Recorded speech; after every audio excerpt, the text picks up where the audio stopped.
Hey, what's up, folks? I'm doing something I don't usually do. I'm recording while driving, but I'm in traffic. So, this has been fresh on my mind. I had a great meditation session today, meaning the outcome was fantastic. I didn't do anything out of the ordinary, but I did dive deep. Something about the energy today. I feel well rested, and I want to tackle today in a way that forces me to focus on my world more than I focus on everybody else's, which is like the nucleus of this video. Okay? So when we talk about escaping the matrix, we have to be in this world but not of it. Okay? So you say, okay, what does that mean? You're in the world but you're not of it. Okay? So it just means that you don't attach yourself to the worldly party favors of sorts. Okay, things that have that are man-made. I would say. Now we can't escape all of it, nor should I expect you to, nor do I want you to. Okay, indulge in the worldly pleasures, treasures, whatever you call it. But the thing is, we overdo it, okay? Because everything's readily available, okay? Pick a thing and it's readily available. You want sex, it's readily available. If you can't have sex, well, there's a lot of porn, all right? But even sex is readily available, depending on where you are. You want to watch baseball? Readily available. There's nothing inherently wrong with any of those things. Now, too much of it, you lose your identity. And not in a way where you lose grip of ego. It's just you're attached to something else. Your ego's attached to something else. So if your ego, your ego may be attached to being a diehard sports fan, okay? And you may say, oh, well, being a diehard sports fan isn't a problem now, is it? I mean, not necessarily. But, and you can look this up for yourself. Look up articles on one fan killing another. Okay, that happens a lot. Okay. Let's see. 49ers playing against Oakland Raiders. I think this actually happened. Somebody got killed in the parking lot. All right, and because people are. I know this because I was a sports fan. I mean, I'm still a sports fan, but of a particular team. No longer am I a fan of a particular team. That's asinine, okay? Because I have no stock in the team. All right, the team isn't mine. Isn't of my design, and there isn't enough to inspire me to attach myself to somebody who's a great athlete, or to an organization of just a bunch of great athletes. I mean, there's no point of me being competitive against another fan and argue stats and just things that don't really matter. Okay, but it's not even about sports. I don't mean to talk about sports, but my focus isn't optimal right now because I'm driving. But so you don't want to indulge too much in the worldly tools and party favors and treasures and just things like that. So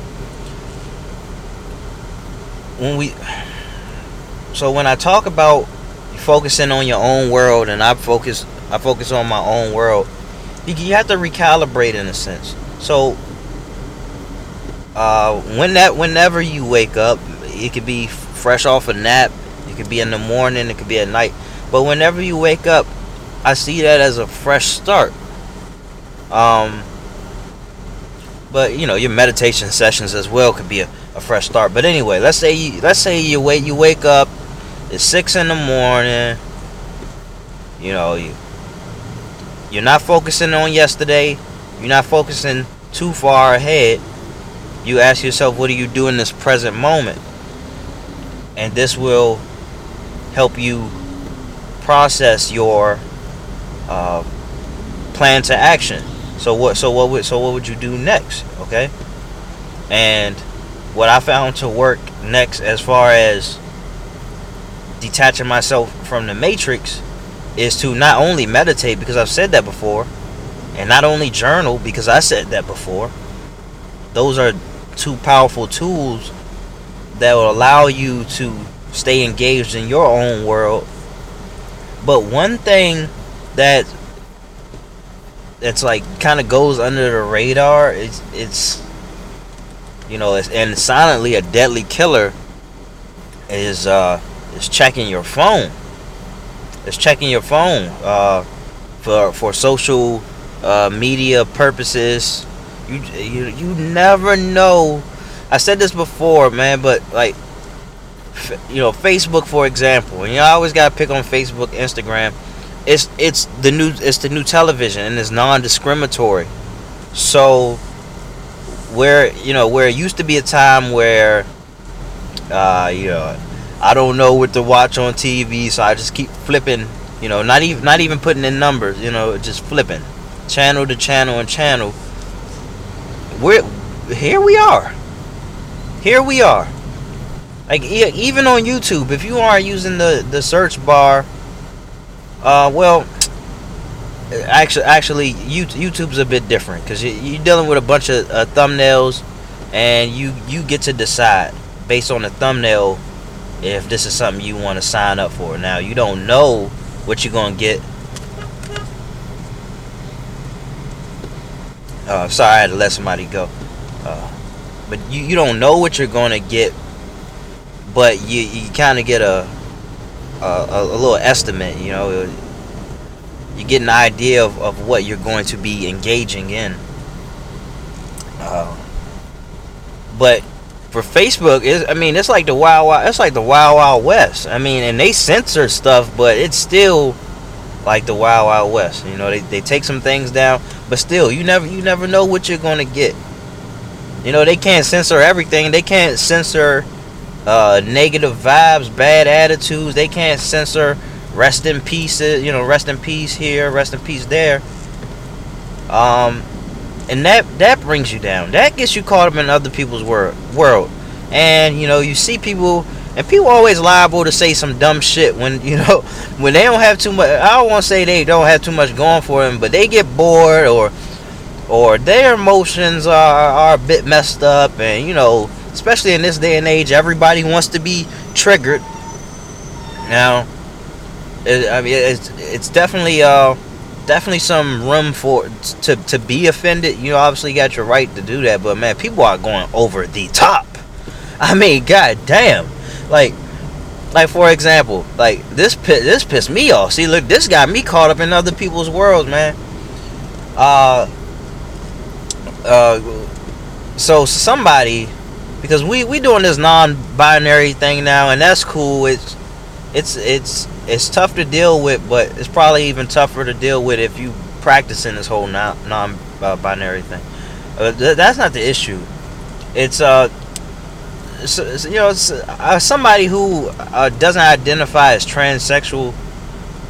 Probably one of these non-binary people, but not transsexual. And obviously, this particular person, was, I don't know, looking for some type of attention, because that's what we do on social media. We gotta look for attention, and just, if we don't have nothing to add, we just try to take away and be bitter and just stir up the pot. So this particular person wants to say, oh, if you don't want to be in a relationship with a transsexual, you're transphobic. And I'm like, oh, you're over the top. I don't even think trans people think that way. All right, people have their preferences. Okay, like, come on now. That's just like saying, okay, if I don't want to have sex with a man, I'm homophobic. Like, no, I'm not. Like, what? This is asinine, man. So that's why you want to focus on your own world. And you don't want to spend too much time on social media. You know, you might want to block out time for that. And if you're going to do it, and look, I'm speaking to myself, by the way. If you're going to do it, man, push that towards the end of the day. You know, like, let everything, you know, just kind of just be of, let it be news or something. You know, let it have some shock value to it. You know, get away from it for a while. I don't know if you're one of those people, but and I've been one of those people, and I know people who, you know, you detach from social media for a couple of weeks, you come back. Well, not even when you come back, but through the process, man, you're a lot more productive. And death of 1,000 cuts. I've heard about this a couple times, and I fell victim to that many times. You know, you say, oh well, I do a couple minutes, you know, checking articles here, or, you know, checking up on some sports right here. I'll you know, see what's happening on Facebook and scroll, and before you know it, you know, those little 15 minutes here, 15 minutes there, it adds up. On top of that, you losing willpower. You know, you spending your willpower on that. You spending your time. You are let's see, willpower, time, and you also may be susceptible to the scrolling curse. You know, you start scrolling for a while, and before you know it, an hour and passed, 2 hours then passed. But, and I've said this before also, but it's worth repeating. And so an ex-employee of Facebook, and when I say employee, I meant like president, vice president, something like that. He came out and said that they worked with people who run casinos to see how they can make the Facebook as addictive as possible. Okay? So one thing that I do when it comes to Facebook is that I take all the notifications off. I don't get any notifications from Facebook, although I have the app. Okay? And also, by the way, I feel like a lot of phones have caught on to this. I don't know if it's the phone, or if it's the servers, if it's like Verizon or Sprint or whatever. But the phones, I feel like a lot of the phones are doing that now as well. Because, and I'm not very tech savvy, but my phone makes the same notification sound for everything. You know, for emails, for text messages, for app notifications. It makes the same sound. Okay? It wasn't always like that though. So maybe I'm wrong about that. Correct me if I'm wrong. Either way, those bells and those whistles.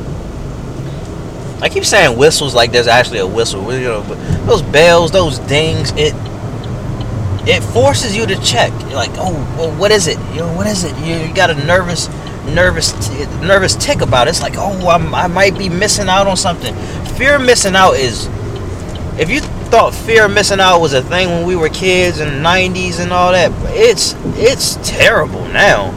It's extremely terrible with these damn phones. It's like our phone will blow up if we don't look at it. It's like we would blow up if we don't look at our phones. So one of the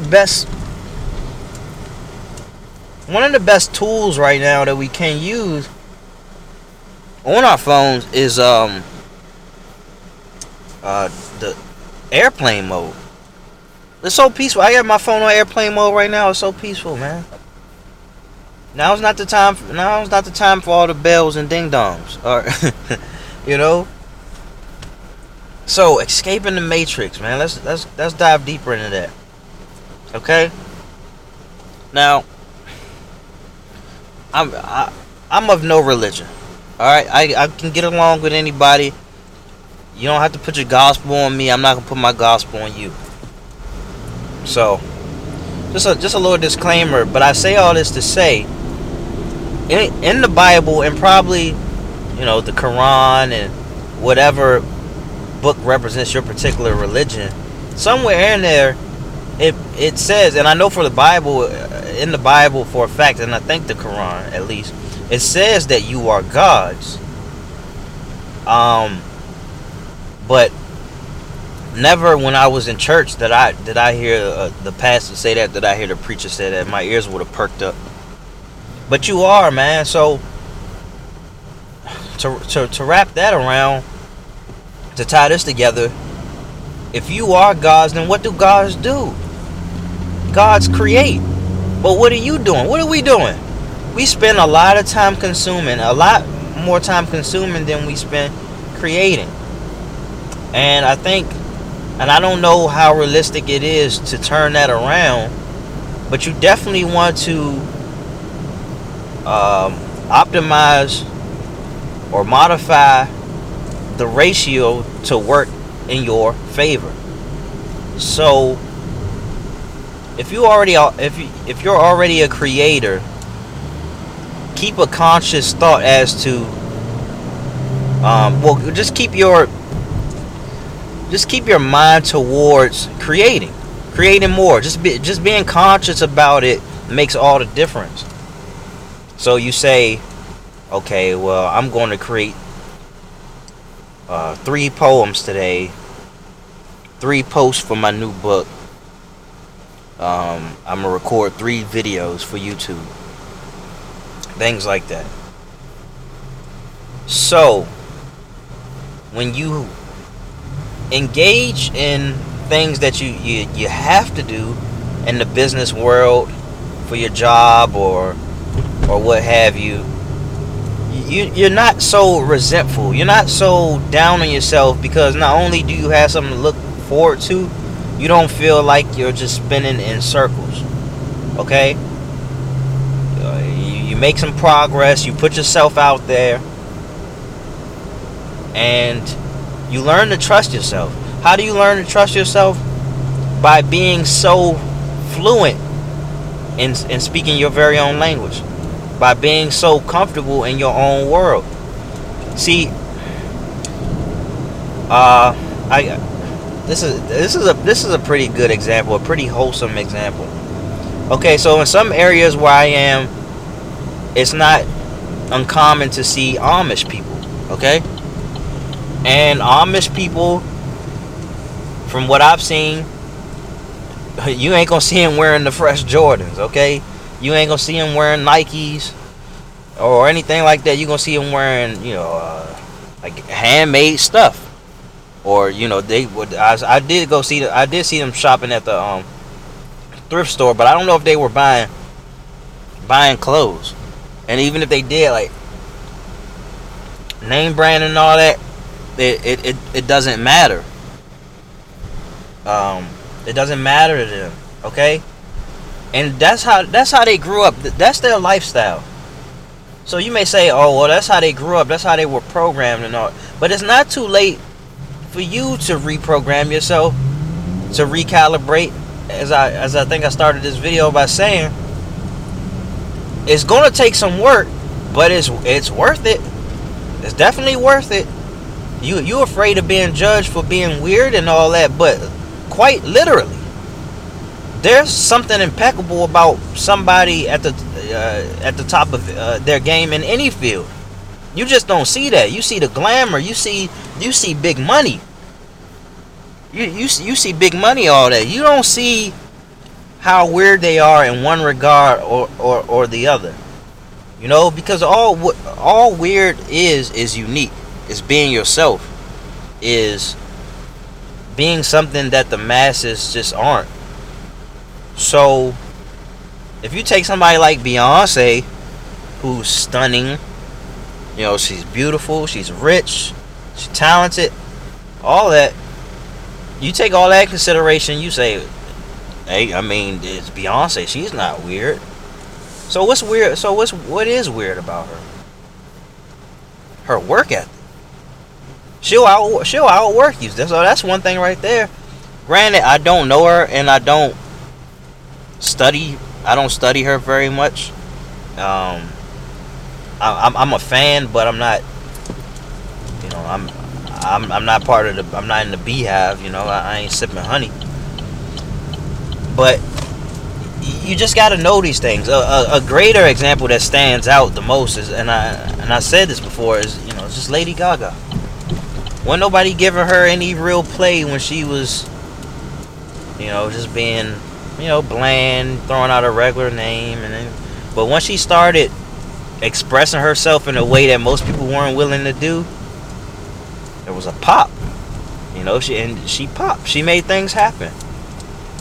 And now she's a pop star, quite literally, pun intended. Okay, so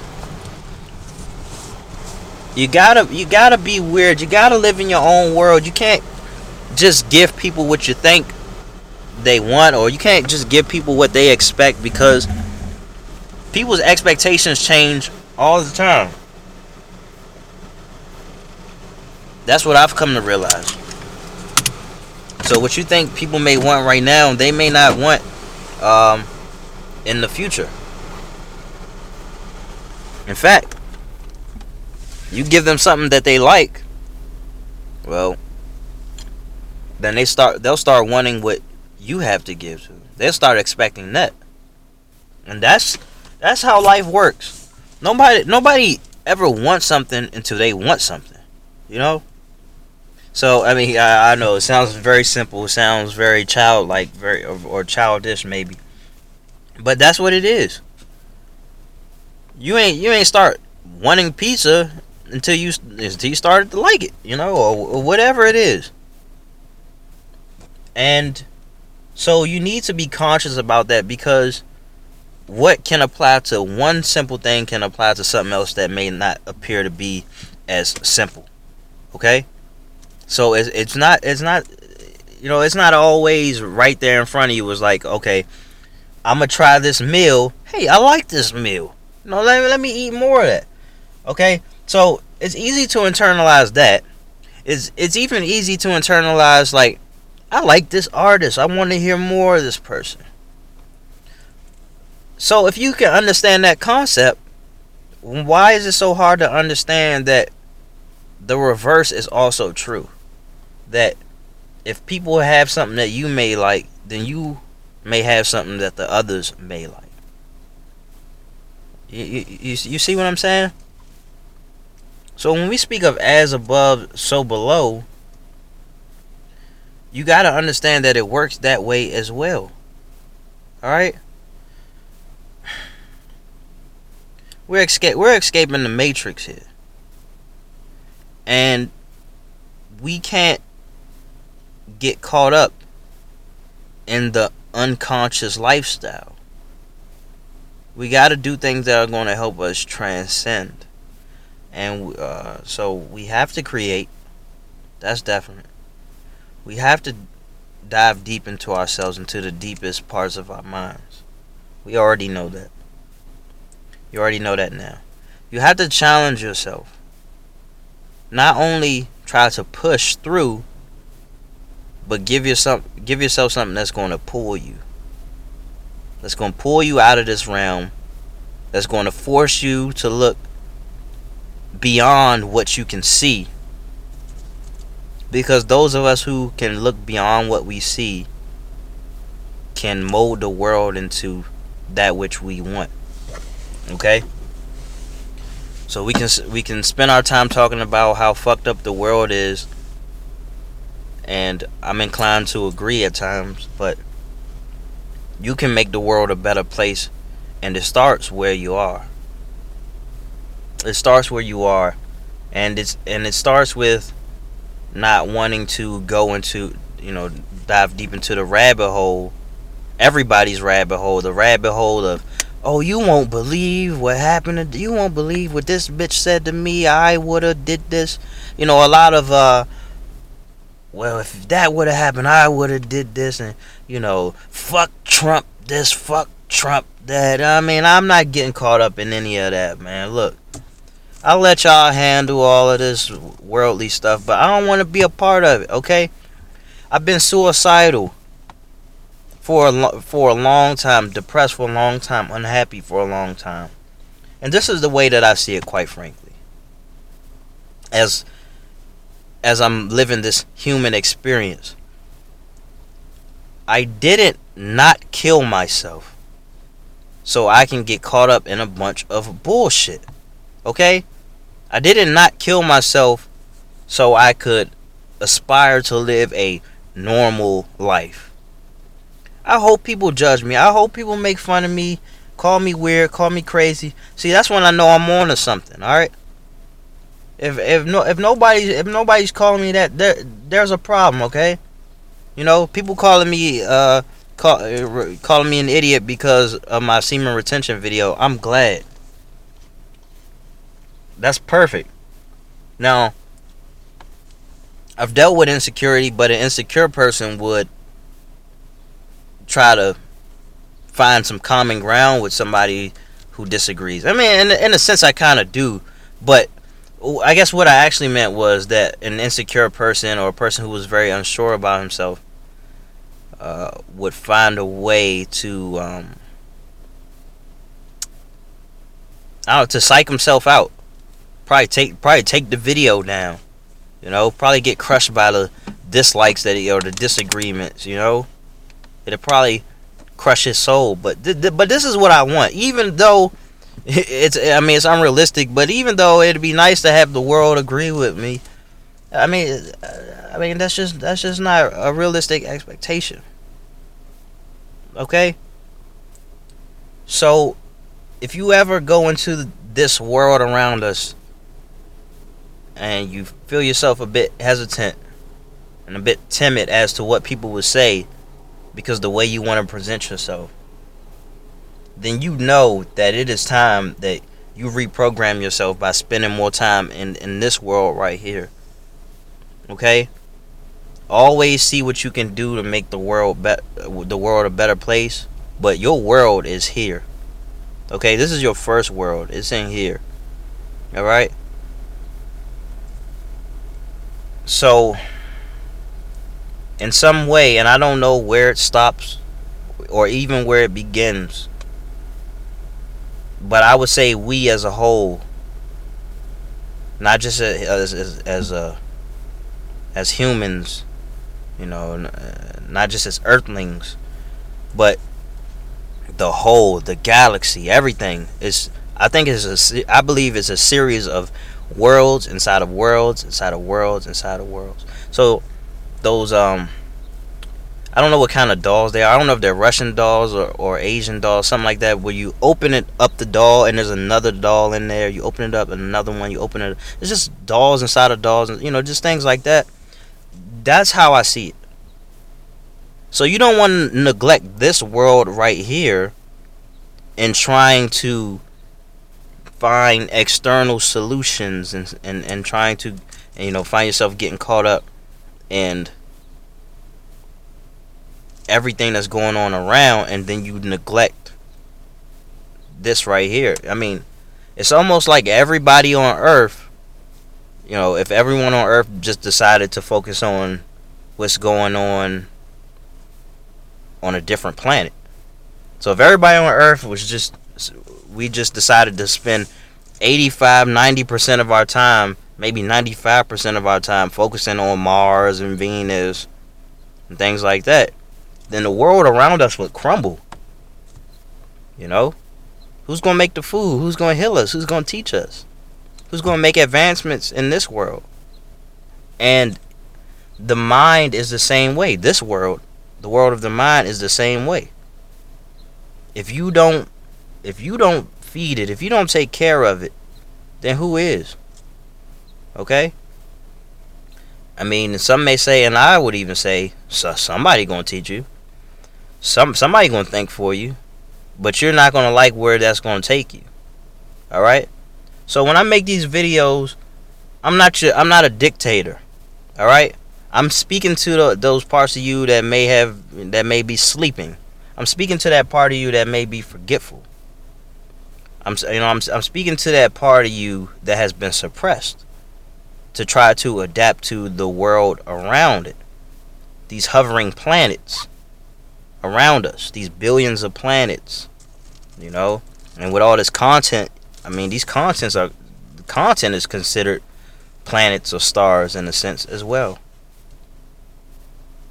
So although you can't avoid it altogether or outright, make time to put more into the universe. That's how it works, man.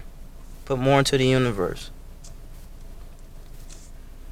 Escaping the matrix, man. That's it. Since I freestyled this one, and I'm glad I got 30 minutes of content. But I'm gonna come back. I think if I can come up with some quality content, I'm gonna come back with a part 2. So thank you for tuning in. I appreciate you.